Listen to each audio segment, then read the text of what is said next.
आणखी एक मोठी बातमी आहे। बीडमधील अनेक पोलीस हे आरोपी वाल्मिक कराडचे निकटवर्ती असल्याचा आरोप वारंवार केला जातोय। आता सामाजिक कार्यकर्त्या तृप्ती देसाई यांनी कराडच्या निकटवर्तीय पोलिसांची यादी जाहीर केली आहे। या सर्वांची बीड जिल्ह्याच्या बाहेर बदली करा अशी मागणी त्यांनी केली आहे। तर या पोलिसांची बदली जेव्हा बीडच्या बाहेर कराल तेव्हाच इथला गुंडाराज संपेल असा दावाही देसाईंनी केला। आणि याविषयी अधिक माहितीसाठी आपले प्रतिनिधी लक्ष्मण घाटोळ हे आपल्या सोबत जोडले गेलेले आहेत। लक्ष्मण, काय सांगाल? आतापर्यंत अंजली दमानी असतील किंवा सुरेश धस हे वेगवेगळे आरोप करत होते। आता सामाजिक कार्यकर्त्या तृप्ती देसाई यांनी सुद्धा एक गंभीर स्वरूपाचा आरोप केल्याचं पाहायला मिळतं आणि मागणी सुद्धा केली आहे या पोलिसांच्या बदलीची। काय अपडेट्स आहेत याविषयी? तृप्ती देसाई यांनी आतापर्यंत 26 अधिकाऱ्यांची आणि कर्मचाऱ्यांची यादी जी आहे ती सोशल मीडियावरती पोस्ट केलेली आहे आणि त्यातून त्यांनी मागणी देखील केलेली आहे की या सगळ्या अधिकाऱ्यांची आणि कर्मचाऱ्यांची तात्काळ बदली करावी। या सगळ्या प्रकरणाला आधार किंवा जी किनार आहे ती हीच आहे की वाल्मिक कराड जी दहशत माजवत होता बीड जिल्ह्यामध्ये आणि एकूणच त्या सगळ्या भागामध्ये, तर या सगळ्या त्याच्या दहशतीला कारणीभूत होती। त्या ठिकाणची जी पोलीस यंत्रणा आहे जी त्याला मदत करत होती, ज्या वेळेला तो लोकांवरती अत्याचार करत होता त्या वेळेला ज्यावेळेला लोक त्याच्या विरोधामध्ये एखादी तक्रार घेऊन पोलीस ठाण्यात जात होते त्यावेळेला त्या ठिकाणचे पोलीस अधिकारी असतील, कर्मचारी असतील, ते त्या ठिकाणी आलेल्या तक्रारदाराला फारशी महत्त्व देत नव्हते आणि ते अप्रत्यक्षपणे मदत जी आहे ती वाल्मिक कराड याला करत होते। आणि ह्या सगळ्यामुळे वाल्मिक कराड आणि पोलीस कनेक्शन जे आहे ते वारंवार समोर येत होतं। यापूर्वी सुरेश धस यांनी देखील त्याला आका असं प्रकारचं संबोधन करत आकाच्या इशाऱ्यावरती त्या ठिकाणचा कॉन्स्टेबल असेल, पीआय असेल, एपीआय असेल, इतकंच नाही तर डीवायएसपी पर्यंतच्या अधिकाऱ्यांच्या बदल्या जो आहे तो आकाच्या माध्यमातून केल्या जात होत्या अशा प्रकारचा गंभीर आरोप जो तो देखील केला होता। त्यामुळे आता नावं जी आहे ती समोर येत नव्हती, मात्र आता तृप्ती देसाई यांनी थेट नावं जाहीर केलेली आहे। 26 अधिकारी आणि कर्मचारी आहे त्यांची नावं जाहीर केलेली आहे आणि हे सगळे लोक जे आहेत ते वाल्मिक कराड याच्याशी संबंधित आहे। त्यांच्या बदल्या त्यांना जी मर्जीतली पोलीस ठाणे असतील ते देण्याचं काम वाल्मिक कराड यांनी त्याच्या सत्ता काळामध्ये केलं आणि या सगळ्यातूनच वाल्मिक कराडनं या सगळ्या जिल्ह्यामध्ये दहशत माजवली अशा प्रकारचा आरोप त्यांचा आहे आणि या सगळ्यांवरती कारवाई करावी, त्यांच्या तातडीनं बदल्या कराव्या अशा प्रकारची मागणी देखील तृप्ती देसाई यांनी केलेली आहे। त्यामुळे या सगळ्या प्रकरणात राज्याचा गृहविभाग नेमकी काय भूमिका घेतो हे सगळं बघणं महत्त्वाचं असणार आहे। निश्चितच लक्ष्मण, धन्यवाद तुम्ही दिलेल्या या सविस्तर माहितीसाठी। दरम्यान मराठा आरक्षणासाठी मनोज रांगे पाटील यांचा लढा सुरू आहे। आरक्षणासाठी त्यांनी पुन्हा अंतरवाली सराटीमध्ये आमरण उपोषण सुरू केलंय।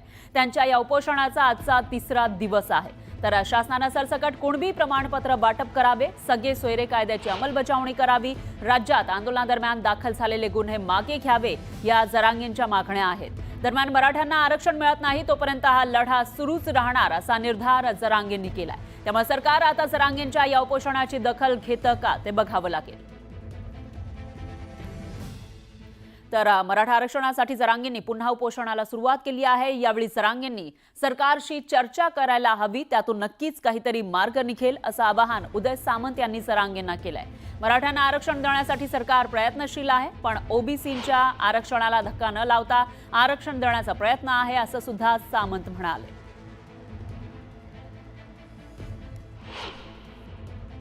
जे काही मराठा समाजाला द्यावं लागेल ओबीसीचं न हिरावून घेता, कारण शेवटी ओबीसी समाजाला जे आरक्षण दिलेलं आहे किंवा जो न्याय दिलेला आहे त्यांच्यावर देखील अन्याय होणार नाही ही देखील शासनाची जबाबदारी आहे।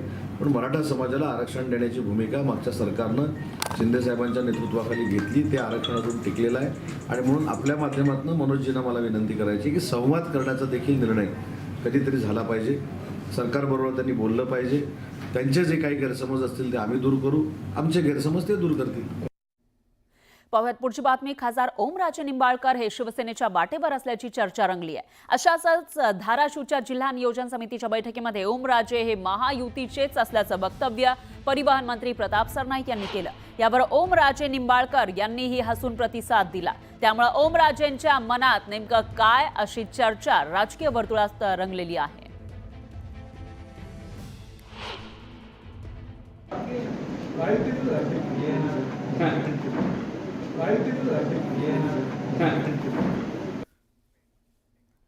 यानंतर एक मोठी अपडेट आहे। ठाकरे गटाची आज मातोश्रीवर बैठक होणार आहे। या बैठकीमध्ये ठाणे जिल्ह्यातील विभाग निहाय आढावा घेतला जाणार आहे। तर 2 फेब्रुवारीपासून ठाकरे गटाकडून ठाणे जिल्ह्यामध्ये शिव सर्वेक्षण अभियान सुरू केलं जाणार आहे। या संदर्भातही या बैठकीमध्ये चर्चा होऊ शकते।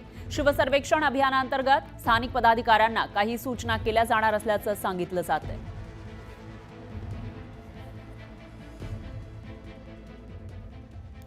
पाहूयात पुढची मोठी अपडेट. आजपासून 2 दिवस राष्ट्रवादी काँग्रेस शरदचंद्र पवार पक्षाची मुंबई विभागाची जिल्हानिहाय बैठक होणार आहे.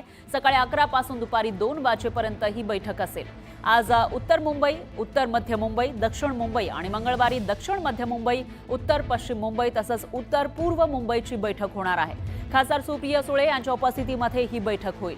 तर मागील महापालिका निवडणुकीमध्ये 57 जागा एकत्रित राष्ट्रवादी काँग्रेस पक्षानं लढल्या होत्या. त्यावेळी होणाऱ्या महापालिका निवडणुकीमध्ये मात्र परिस्थिती वेगळी होती. तर यंदा मात्र ही परिस्थिती वेगळी आहे. तर यंदा महाविकास आघाडी म्हणून लढायचं की वेगळा निर्णय घ्यायचा याबाबत बैठकीमध्ये खलबतं होती. आणखी एक मोठी बातमी आहे. एखाद्या गुन्ह्यातील अल्पवयीन आरोपीचं वय 18 वरून आता 14 करण्याचा विचार सुरू आहे. आरोपी जर 14 वर्षांच्या आत असेल तर त्याला अल्पवयीन गृहीत धरलं जातं. पण आता हे निकष बदलण्याचा विचार सुरू आहे असं मोठं विधान उपमुख्यमंत्री अजित पवार यांनी केलंय. तर अल्पवयीन आरोपीच्या वयाबाबत अमित शहांसोबतही चर्चा केल्याचं अजित पवार यांनी सांगितलंय. ठिकठिकाणी अल्पवयीन मुलांकडून गंभीर स्वरूपाचे गुन्हे घडतायत. पुण्यासह बारामतीसारख्या ठिकाणीही अल्पवयीन मुलांकडून कोयत्यानं खून करणे, खुनी हल्ला करणे, दहशत माजवण्यासंदर्भात गंभीर प्रकार वाढत चालल्याचं दिसतंय. याबद्दल उपमुख्यमंत्री अजित पवार यांनी चिंता व्यक्त केली आहे. त्यामुळे अल्पवयीनांकडून होणाऱ्या गुन्ह्यांमध्ये कठोर शासन करण्यासंदर्भात पवारांनी बारामतीमध्ये संकेत दिले. पण अलीकडं लहान मुलं 13-14 वर्षाच्या मुलांना वेगळ्या पद्धतीनं काहीतरी भडकवून, त्यांना काहीतरी शिकवून, त्यांना चुकीच्या गोष्टी सांगून, त्यांना अशा गोष्टी करायला भाग पाडतात काही जण. आणि मग त्यांच्यावर पोलिसांना ॲक्शन घेता येत नाही, त्यांना जेलमध्ये टाकता येत नाही, त्यांना बालगृहातच पाठवावं लागतं. आणि बालगृहात काही एवढी मोठी शिक्षा तिथं करता येत नाही.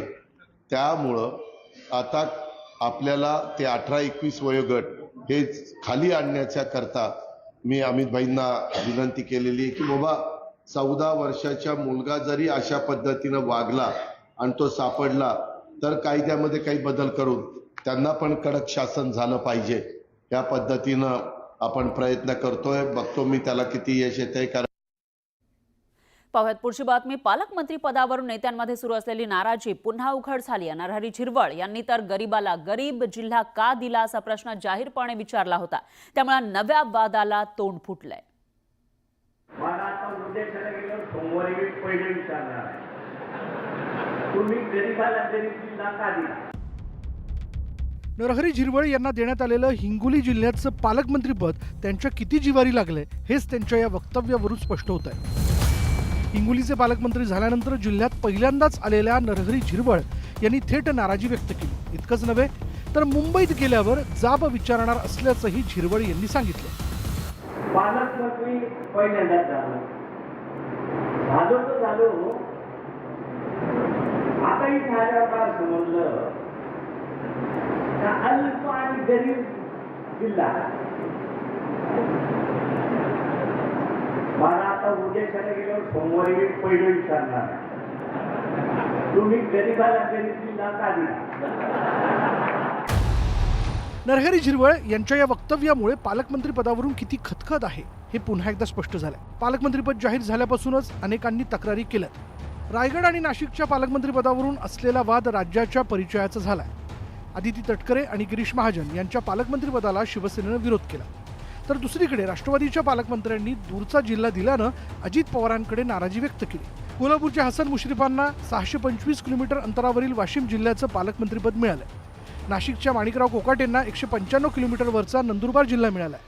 साताऱ्याच्या मकरंद पाटील यांना 440 किलोमीटर अंतरावरील बुलढाणा जिल्हा देण्यात आला. लातूरच्या बाबासाहेब पाटलांना 636 किलोमीटरवरचा गोंदिया जिल्हा देण्यात आला. तर नाशिकच्या नरहरी झिरवळांना 445 किलोमीटरवरचा हिंगोली जिल्हा दिला गेला. मात्र नरहरी झिरवळ यांना अंतरापेक्षा गरीब जिल्हा देण्यात आला याचं जास्त दुःख झालं. त्यावर उपमुख्यमंत्री अजित पवारांनी काय वक्तव्य केलं ते आता पाहूया. मी त्यांना विचारीन, दर मंगळवारी आमची मीटिंग असते, अशा पद्धतीचं वक्तव्य केलेलं असेल तर ते योग्य नाही. मी त्यांच्याशी चर्चा करून काय समज गैरसमज झालेला असेल तर तो दूर करेन.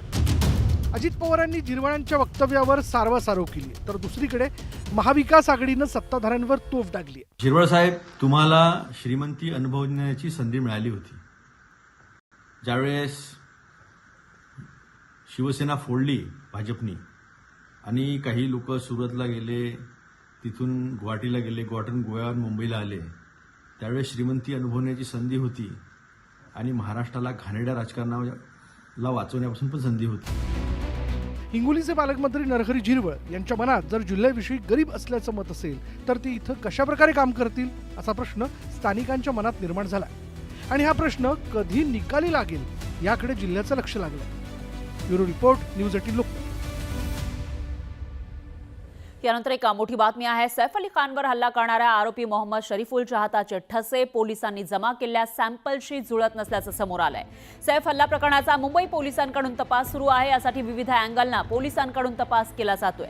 सीसीटीव्हीच्या मदतीनं पोलिसांनी आरोपी शरीफुलचा माग काढला. त्याचबरोबर सैफच्या बिल्डिंग आणि फ्लॅटमधील 200 पेक्षा जास्त फिंगरप्रिंटचे नमुने घेण्यात आले होते. पण यातील बहुतांश सॅम्पलशी आरोपीचे फिंगरप्रिंट जुळत नसल्याची माहिती आहे. तर अजूनही जवळपास 100 नमुन्यांची चाचणी होणं बाकी आहे. झटापटीवेळी 51 जास्त फिंगरप्रिंट्स एकाच ठिकाणी उमटल्यामुळे फिंगरप्रिंट्स जुळवण्यात वेळ लागतोय. पण आरोपी विरोधात सीसीटीव्ही, मोबाईल टॉवर, लोकेशन सारखे पुरावे असल्याचं पोलिसांनी सांगितलंय.